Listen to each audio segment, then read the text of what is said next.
Today we're going, we went back in time a couple days ago, and we stayed there, and we recorded a Saturday matinee of a movie that we all love. I know you love it. Otherwise, you probably wouldn't have clicked on this. So enjoy the Saturday matinee of the Mighty Ducks. The Natural Habitat Podcast.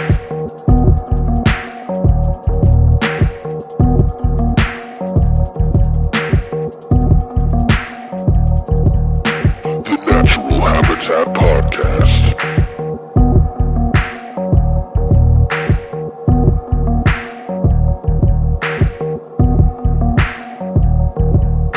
The Natural Habitat Podcast.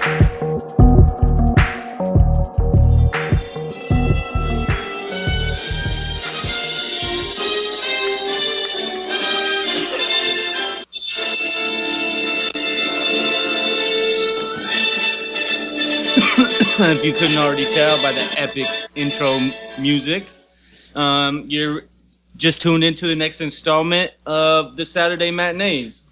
That is goddamn right. Welcome to the Natural Habitat Podcast. I am Mikey Booyah. My name's Unknown. And we are here to talk about a special movie that has a place in everybody's hearts. If you are above the age of 25 years old, then you know what we're talking about. Maybe even a little younger. Actually, I believe it's 24 or 25. Yeah? Yeah. Yeah, it was 1992 when the original movie came out. And I'm not going to do on the air, on the spot math with that because I feel like I'll just think for a lot. So 20, that's 25, 23. For those of you that don't know, we're talking about the Mighty Ducks. That's damn right.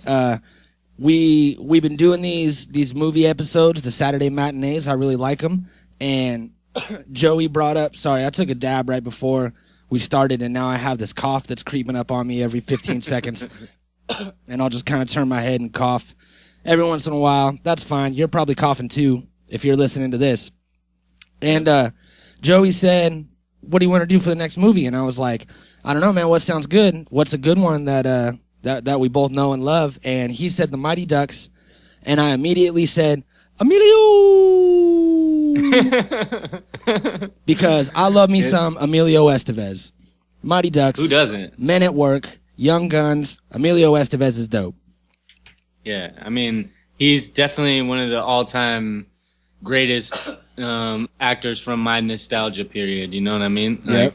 Growing up, everybody, in our era anyways, growing up, everybody knew about Emilio. You know, like whatever movie he was in, it was guaranteed to be a good movie, and you knew that you were just going to have a good time watching it. He was just that quintessential fucking period actor of the 90s. You know what I mean? Like him and Charlie Sheen even though a lot of people hate on Charlie Sheen and like how fucked off he is or whatever, that's people's perception from the outside looking in. You know, nobody even has a right to really judge him. They don't know what his life's really like. Yeah. The dude has hundreds of millions of dollars.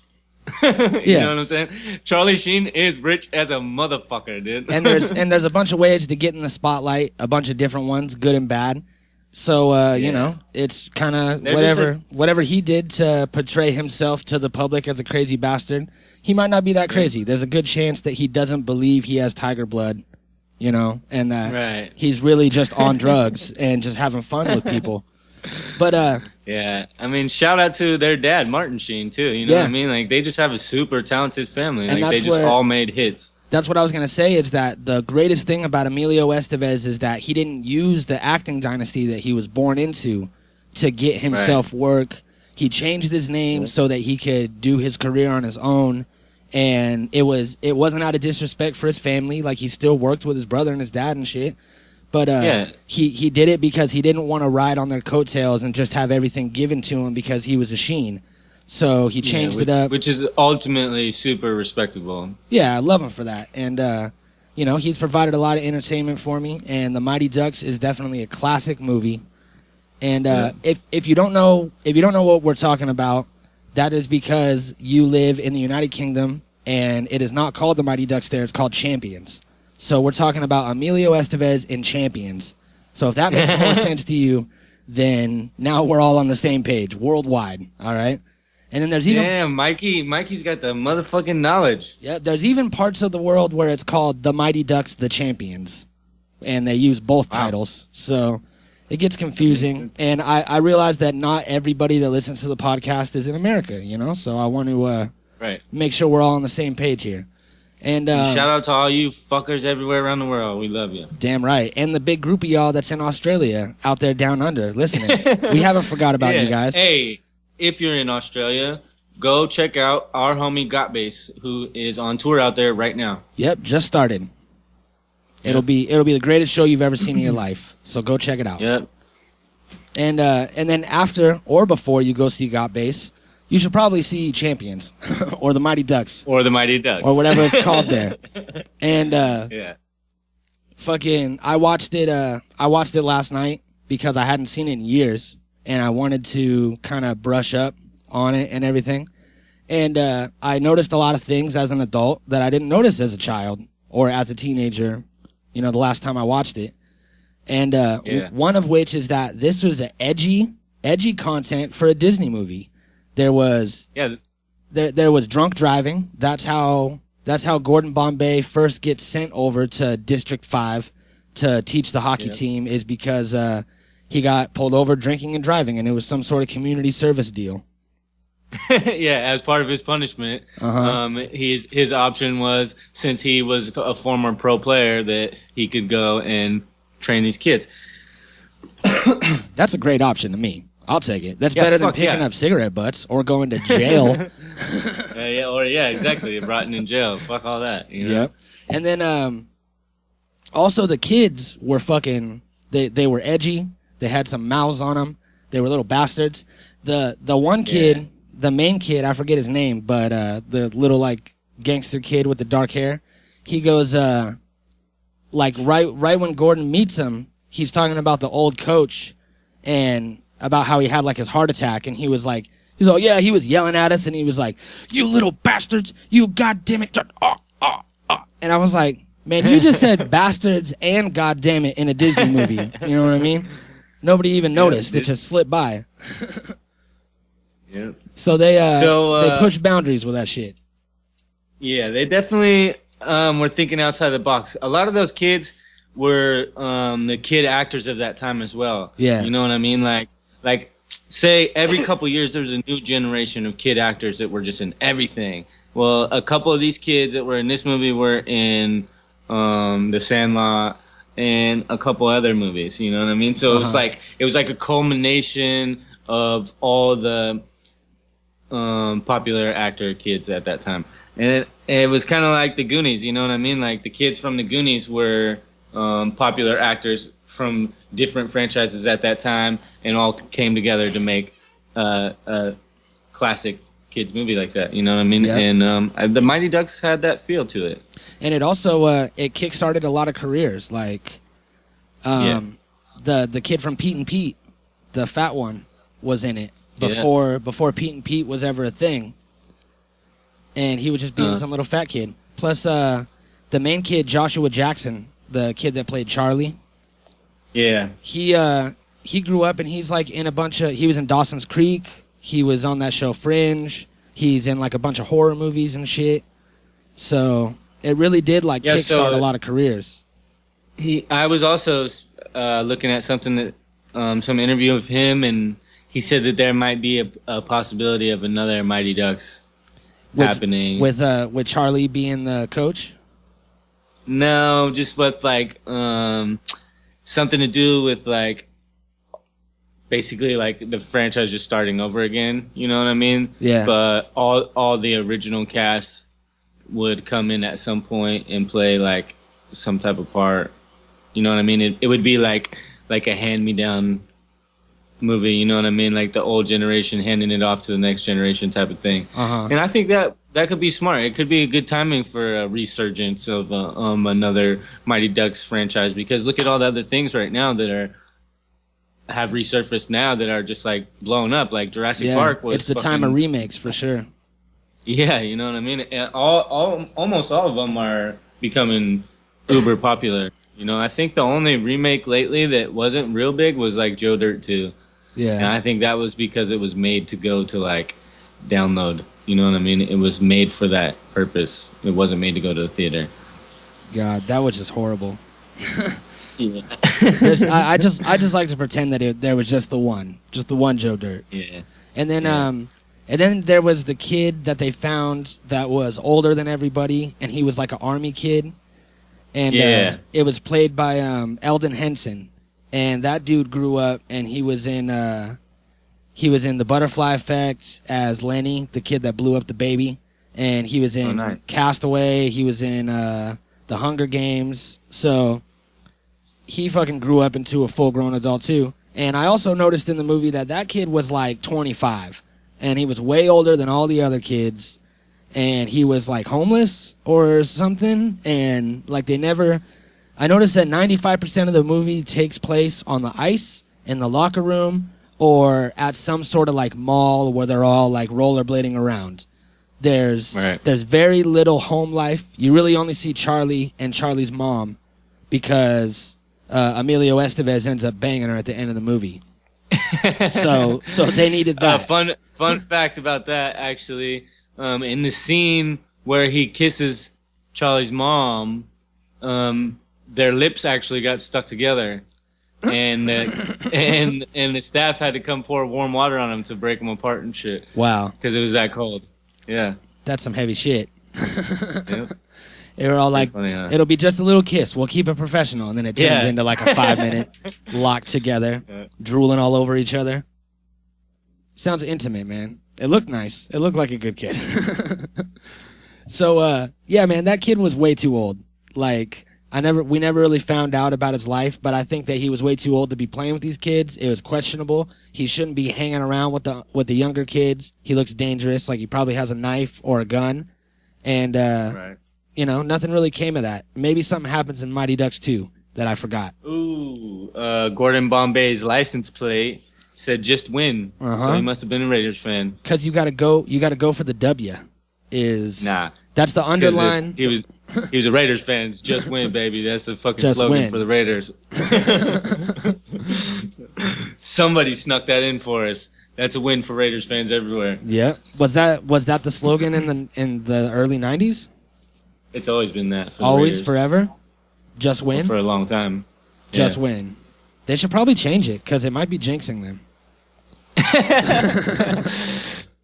So something like that. I also noticed that this whole team was built off of, I mean, before he showed up, they were shit. They were poor kids that were just hanging out on a pond, and they would were lose all bad. by like 5 goals. Yeah, they were all shitty. They were wearing football helmets instead of hockey gear, and the whole Ducks team came out of a $1,500 grant from Gordon Bombay's boss, because he worked at like some lawyer company, and he was like, donate to this team, we'll call them the Ducks after your name, the Ducksworth, you know what I mean?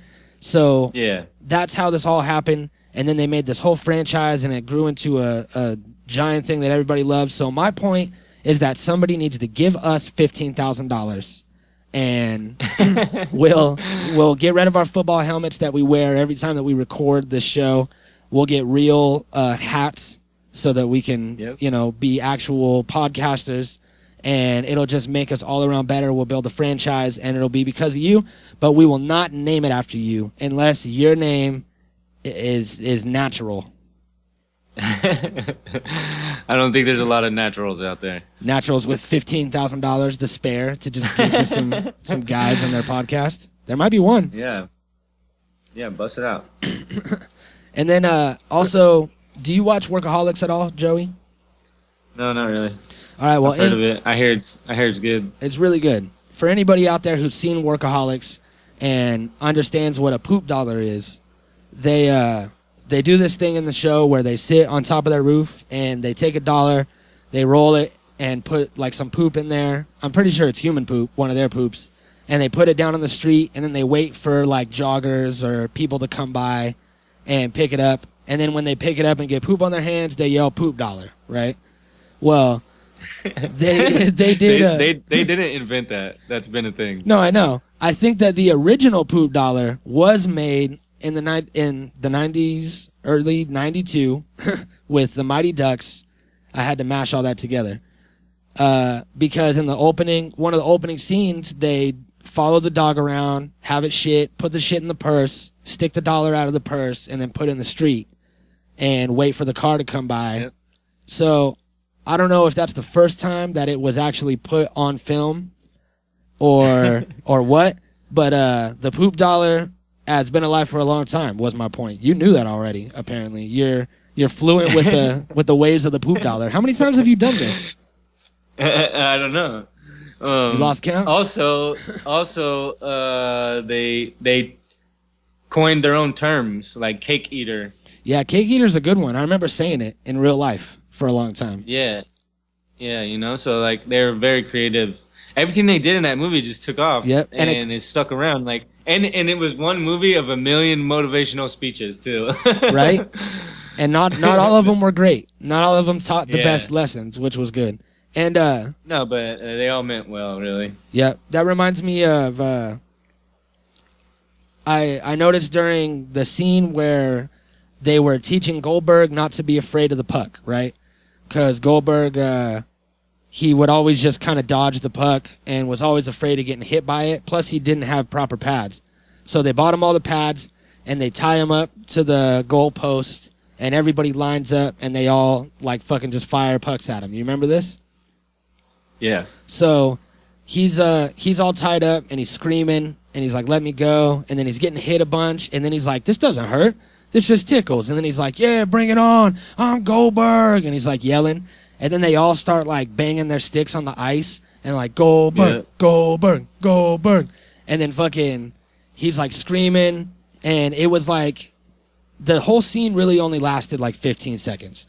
But it was a really powerful scene, like, to me. It encompassed everything that has to do with friendship, that has to do with teamwork, overcoming your fears. Like, he realized it wasn't that bad, and then he turns into, like, the best goalie ever because he's hella fat. And it was like, there was a lot of levels in that simple scene to where it really encompassed what the Mighty Ducks is. And the Mighty Ducks is taking outcasts and making them a team, making them work together, and all become, you know, better, stronger people out of it. They even threw a girl on the team. Damn right. And they didn't throw a girl in halfway. They did. They threw Tammy in halfway. But they started with a girl originally.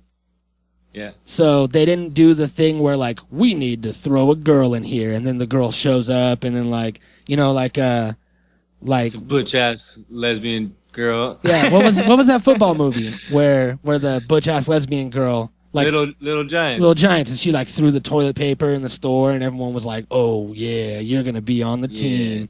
Yeah, none of that happened. Yeah, they here. try to play him off as tomboys, but we know what you were doing. And then they have the scene where she's all prettied up and she like wears a dress to something, and everyone's like, "Whoa, you're a girl now," and they all get boners. It's like, what are you doing, Disney? Calm down. Yeah, they were helping kids get in touch with their feelings. But that Goldberg scene was really dope. It was really powerful. I think that it had a lot in it. It was really short and compressed. And then at the end, they all walk away and they leave Goldberg tied up to the goalpost. And they all go back to shower and go home. And he's just like, come on, guys, seriously? And that's a great way to end it because it was so like motivational. Everyone worked together and then they just left him. That's real life. Yep. It happens. So here's another one. Go ahead. Here's another motivational scene that was funny, but motivational at the same time. We're Team USA, gathered from all across America. And we're going to stick together. You know why? Because we are ducks, and ducks fly together. That's right, Jan. And just when you think they're about to break apart, ducks fly together. And when the wind blows hard and the sky is black, ducks fly together. And when the roosters are crowing and the cows are spinning circles in the pasture? Okay, ducks fly together. And when everyone says it can't be done, ducks fly together. Now, new ducks and old ducks must unite under a new banner. And I thought perhaps something like this. Motherfucking ducks. Wow. What if it's raining? Can the ducks still fly? Yeah. They still fly together? They're water birds. All right, I was just making sure that checked out. Man. I'm assuming. I don't know. I'm assuming they look like they would be cool with water. Yep. I think that we should all, you, me, and the listeners should all be ducks of some nature and fly together right now, and all get high. What do you think about that? Let's do it. I think that everybody out there should pack up their pipes. Hopefully you've been rolling a joint or something. You know what we should start doing? At the beginning of the episode, we should say, everybody get your pipes ready, blah, blah, blah, and then we'll bullshit for like 20 minutes, and then we'll have the smoke sesh. So that way everyone's ready to go. Episode what? We're in the 70s now, so yeah. I feel like people know the drill. Right? They always it's about time they better have their pipes and shit ready. I know. Yeah, you're right. I should, but I am also counting on new people that are joining in every day. Welcome, new people.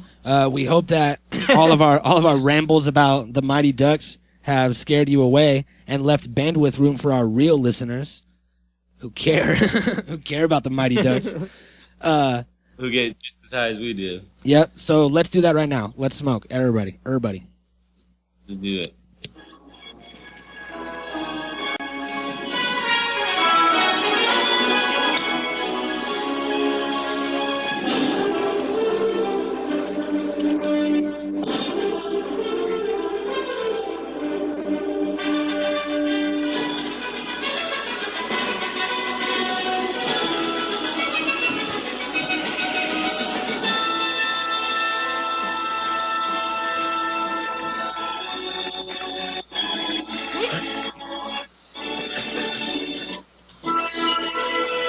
Dude, I think that might have been the most triumphant smoking session ever. You know what I'm saying? Like that was powerful. I just hit that. I hit the dab that counts right there. You know what I mean? Like I was going for the championship belt.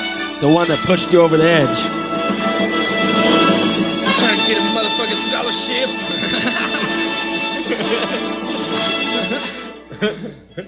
Ladies and gentlemen, good time. Joey Black has now dabbed himself over the edge, and he is what scientists call under the influence of marijuana and THC.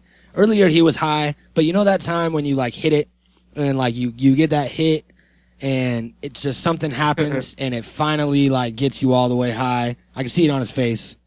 Yeah, it's when your eyes go flat. Yeah, and then you're just like smiling all the time. Feel all warm and shit. Yep, he's there, I'm there, and hopefully you're there too. So, did you ever do any sort of team activities when you were a kid? I played football, but where we're from, the only option to play hockey was like roller hockey, and I just wasn't into it. You know, I've always wanted to try ice skating and ice hockey. Yeah, I always thought it would be fun. I know it wouldn't be that hard. Because I'm good at balance and shit. I used to skateboard. I could rollerblade or whatever. I could do anything that takes balance or whatever, you know. So I figured that hockey wouldn't be hockey. I know it would be fun as shit. I love how rough it is, and I love like, you know what I'm saying. Like you're pretty protected. You got hella pads on and shit. You know what I mean. So it's like you could just go out and smash and have a good time. You know. Yeah, I remember.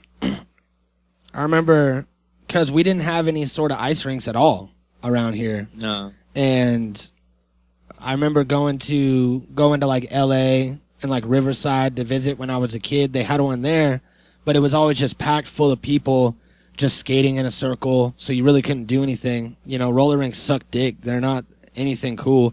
And fucking, it's like you're just sheep in a little circle doing nothing to disco music.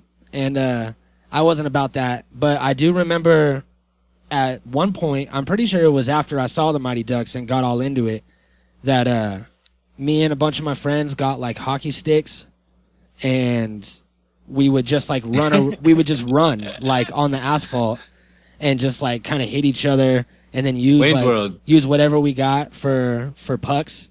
Did they do that in Wayne's World? Yeah, they played the street hockey. Remember Game On? Yeah, that's right. Game off. That's right. Maybe that's where we got it from. But I definitely have memories of just running around with a hockey stick. And Yeah, no, that's a thing. yeah, and I would have played hockey if I could have, but I played basketball when I was a kid. Like for a few years, I was on a bunch of basketball teams at school. It was when I was fat, and I did really, really bad. I scored 1 basket the whole season, and when I did it, like everybody cheered, and we were at like. I remember we were already up like 20 points, so it wasn't anything special. They just knew that I was the fat kid that like never did anything good. So like when I made it, everybody cheered, the whole team, the whole fucking crowd, and everybody was just like, "Yeah, Mikey! Oh yeah, the fat kid did it!" And it just, it felt good for a minute. For a minute it felt good, but then I realized that it was all bullshit and it was fake. and then I decided that I didn't want to play anymore. So it was embarrassing and I left. And then I ended up losing weight sometime along the way. So yeah, that was probably the closest I got to a team thing. And now looking back at it, it is cool that everybody was like, good job, Mikey. You finally did something, and was like supportive. You know what I mean? Yeah. Instead of just being like, yeah, whatever. But then again, it's too much. They overkilled it. I agree. When you don't grow up playing sports and you just jump into it later after everybody else, it's always more awkward too. Yeah. Like you just don't take to it as well. Because you don't understand it as much as everybody else, you know what I mean? So it's kind of hard to just like be the late bloomer in sports. Yeah, but you know what I mean? At that time when I started playing basketball, I was already smoking weed. So I was like, from that point all the way until today, this morning, I'm very lazy. I can't commit to any sort of activity, sport, any sort of working out or jogging or regimen or gym. None of that. I don't have the proper motivation to get out and do things every day. I would love to, but the only thing that I dedicate my time to is taking bong loads and doing podcasts. Those are the only things that I'm like, I'll be here later to do that. But besides that, it's like I just kind of play it how it goes. So I don't really know what it's like to be actively part of a team. You know what I mean? I was always halfway there, waiting to go home. Well, it's never too late. You know what I'm saying? We could take this team to the Olympics, So yeah. And it's like, maybe, because I do have this stoner brain that really only remembers about 20 moments of my life. And then things are starting to like come through. Like I want to say at some point I was on a baseball team too. I forgot all about this. I was on coach pitch. This was before basketball. I was on coach pitch, and that was dope. And I actually did pretty good. And fucking and that had the whole Mighty Ducks feel. Everyone was cool. We'd go get pizza, and I think it's important for like kids to do shit like that. Interact with their peers, be part of a team, help each other.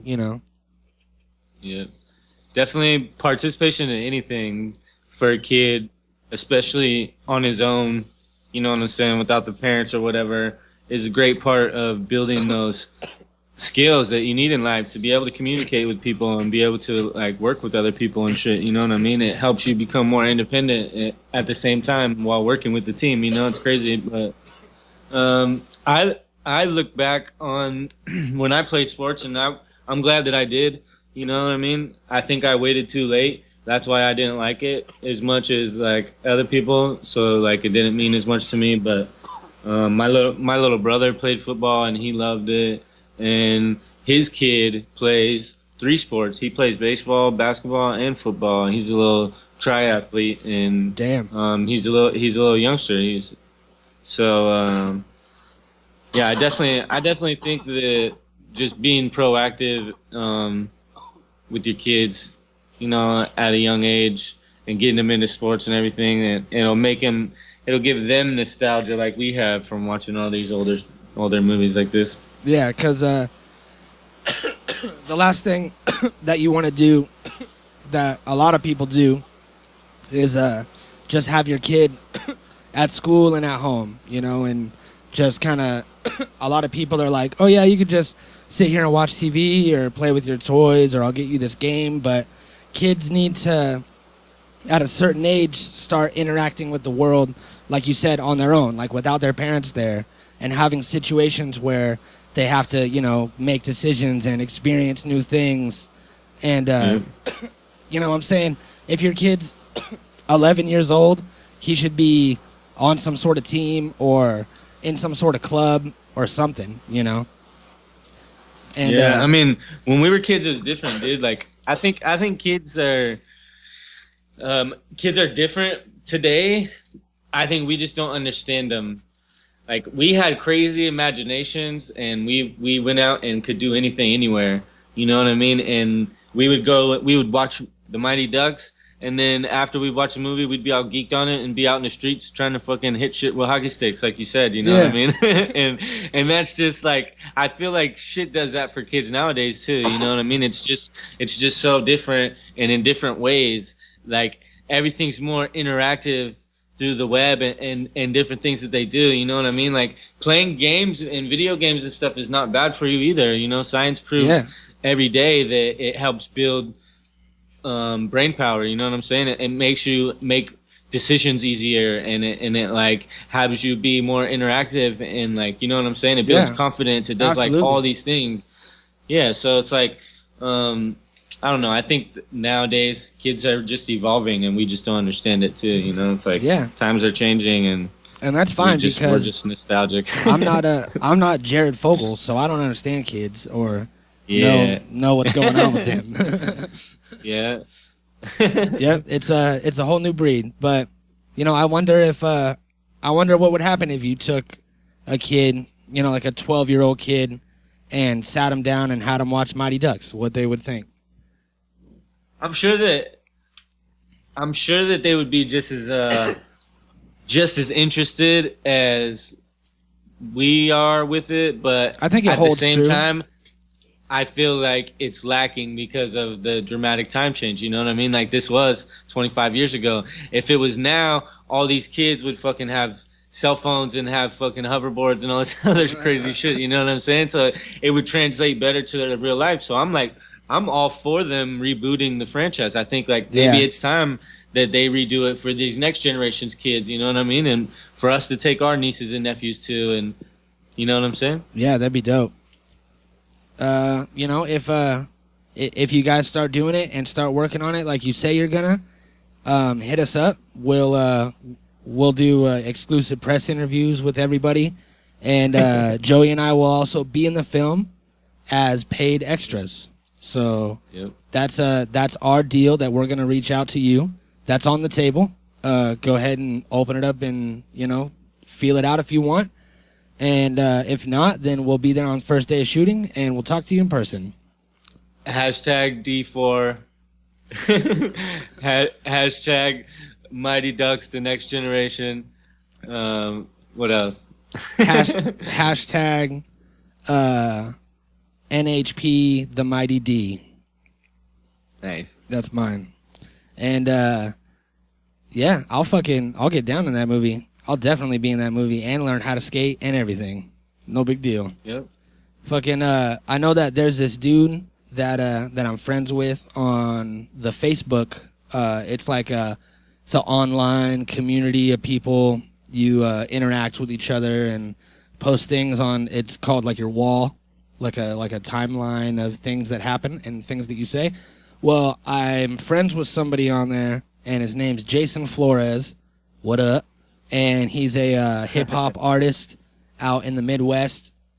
And I saw him, he posts all these crazy videos all the time, one of which was him on Jerry Springer doing like a song with Bizarre from D12. And they like performed on Jerry Springer and fucking...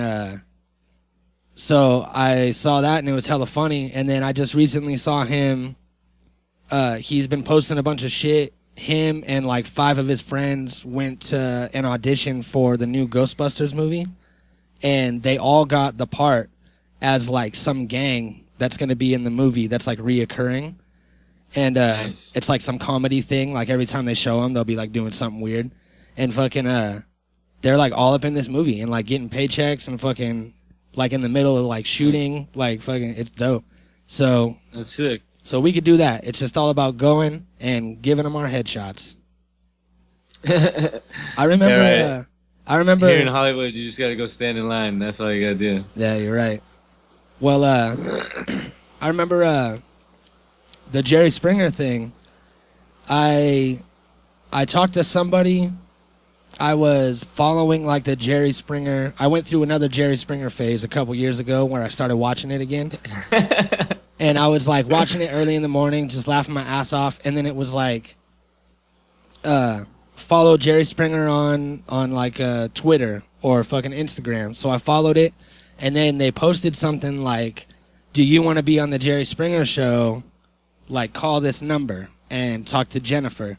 So I was like, fuck yeah. So I called and I talked to Jennifer, right? And like, she explained to me that like Jerry, like everybody knows that Jerry Springer is like fake, you know what I mean? But what they do is they'll find real people that come in and a lot of times it's like actual things that are happening in their lives, and then they just escalate it and make it, you know, more outlandish, like crazier. And she was like asking me, she's all like, do you have a girlfriend or a wife or anything? And I was like, yeah. And then she's all like, does she have like a sister or like a best friend that's always around? And I was like, yeah. And she's like, all right, well, you guys could say that like, that you got caught like banging her friend or her sister, and then all three of you guys could come on the show and we'll just do that. Because I called and I was like, hey, I saw, you know, this dude that I know performed a song on your show. Or it wasn't that Jason guy, it was another guy I saw, just some dude rapping on Jerry Springer. And I was like, fuck that. I could do that way better than him. So I called and I brought it up. And she was like, yeah, we can definitely do that. Like, we can give you time to sing a song. You could do like 2 minutes and it could be a thing that you're like a rapper. And she saw like pictures of my hair and shit, and she was all about it. She was like, fuck yeah, dude, this will be great. And then she's like, all you gotta do is talk them into coming. Like, try to find someone, like 2 people to come with you, and then we'll make a story out of it. And they'll pay for airfare. They'll give you like, it was like $600 a day for like the 3 days that you're there for spending money and shit. They give you a free hotel room, and you fucking go and like record the show. And I couldn't talk anybody into going. Like, a lot of people thought it was fake. And I was like, no, this is legit. Like, this is fucking the Jerry Springer people. Like, this is how they do it. And then they're like, no, I don't know. Like, I don't want to be on TV. Like, you know, everyone thinking all this. Like, a lot of people watch that shit and it'll go around. And I was like, but it's fake. I know, right? Well, I'm sure we could always call her. They're always looking for people. I want to say Jerry Springer on the podcast. I want to say I still have her number in my phone. What we should do is we should call her and we should record it for the podcast and get like a behind the scenes inner workings of Jerry Springer and put him on blast and be like, this is how Jerry Springer works now. Anybody can do it. Go get famous, and it'll be a tool. Nice. I like it. But hey, so we should do it, man. I'm serious. Was Jerry Springer in Mighty Ducks? He might have been. He might have been one of the old lawyer guys. What I'm thinking is that, check it out. We fly to Jerry Springer, right? We fly out. We fly out to Connecticut. We take the shuttle to New York, okay? And then it's a free shuttle. And then we go in there. We do whatever fucking, you know, song and dance they want us to do. And then we say, we're podcasters. Like, it'll be you and me and one other person. And then we'll be like, we're podcasters. Like, you know, me and Joey have a podcast, and we'll do a live episode here and, you know, fucking in front of everybody. And like, it'll just be like a little short episode. And then we'll have them like bring out a table with 2 microphones. We'll sit at it, and then I'll just like light up a joint. And whether I won't ask about it, like I'll just do it.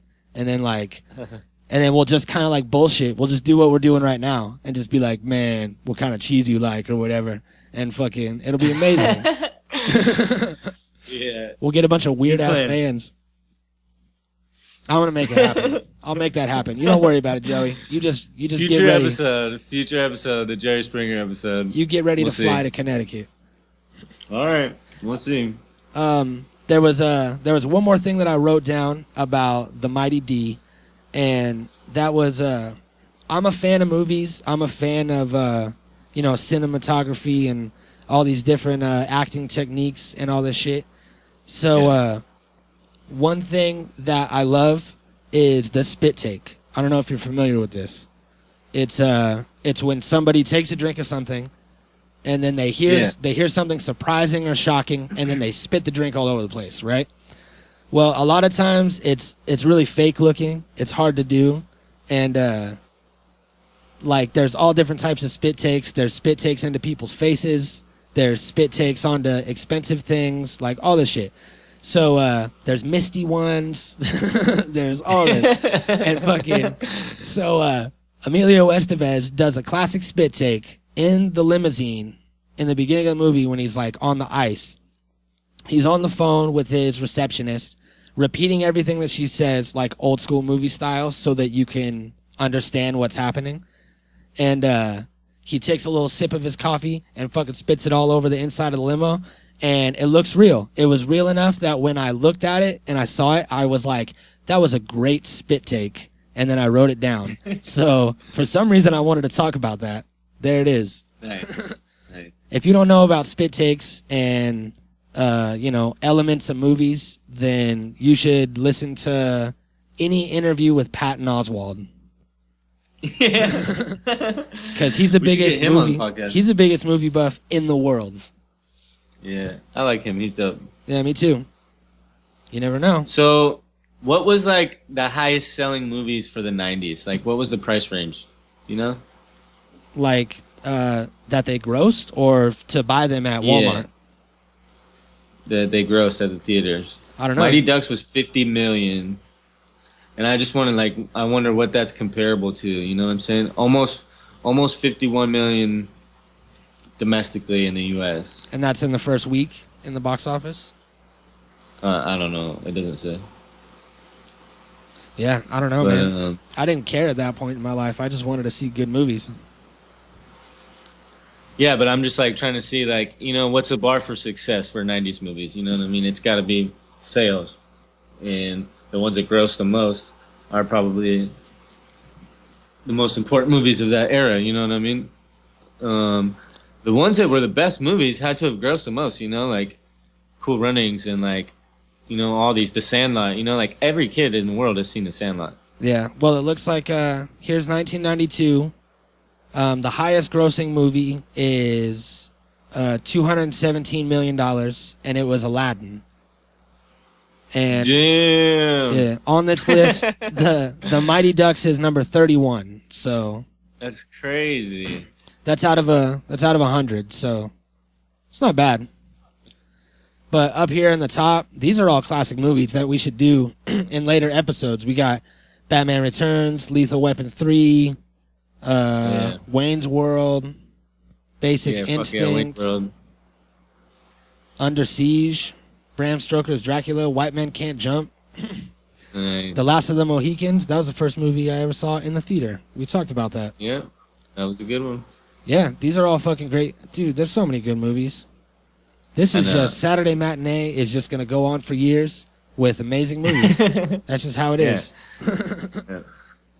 So, you got any last things that you want to cover before we go for the W? Not really. I think we pretty much got everything. There's two more, so there's a lot more to go. You know what I mean? It's hard to cover a franchise in one episode, with Star Wars. You know what I mean? We could cover basic points of especially things. We didn't even break out. We didn't even break out of the first movie. We didn't talk about Kenan Thompson at all. Yeah, no, and I wanted to. I wanted to really goddamn bad. Jerry Springer, man. Yeah, Jerry Springer ate up the whole episode. And we're going. Yeah, it's gonna be good, man. I'm telling you, because a bunch of people watch Jerry Springer that are just sitting around.